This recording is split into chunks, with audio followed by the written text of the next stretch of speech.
Yang pertama ialah berlakunya kerugian dari sudut ilmiah. Sebab di Baghdad pada waktu tersebut adanya sebuah perpustakaan negara, perpustakaan khalifah yang dipanggil Baitul Hikmah. Dalam tu banyak monumen-monumen, dalam tu banyak dokumen-dokumen, buku-buku, kitab-kitab karyawan Islam daripada pelbagai cabang ilmu, daripada kedoktoran, daripada pembedahan sampai astronomi, astrologi dan sebagainya. Tetapi semua kitab dan hasil karya ulama dan filosof Islam tu dah habis semua.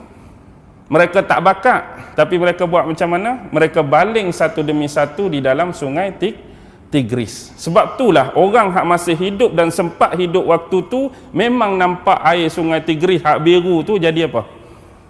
Jadi hitam pekat. Hitam pekat sebab apa? Bila kitab tu masuk dalam tu, air duk serak pada kertas tu boleh mengeluarkan dakwah-dakwah dan tinta kitab. Maksudnya jadi hitam tu dakwah-dakwah daripada kitab mengalir keluar. Satu lagi sebelah aliran lagi dia jadi lautan darah.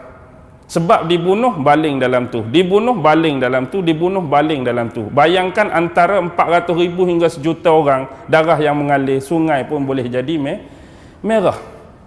Nak cakap banyak tak banyak kitab dengan orang, bila mereka baling kitab dengan orang tu, kuda mereka nak menyeberang sungai Tigris, nak masuk kota tak perlu buat jambatan.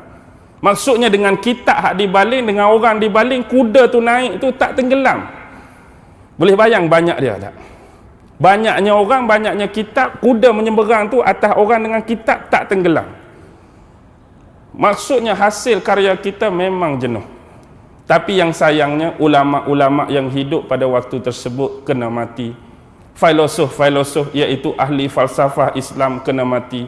Jurutera-jurutera terbaik kena mati. Engineer-engineer terbaik kena mati. Termasuklah pemimpin iaitu Khalifah Mu'tasim pun kena mati. Jadi kerugian satu hal.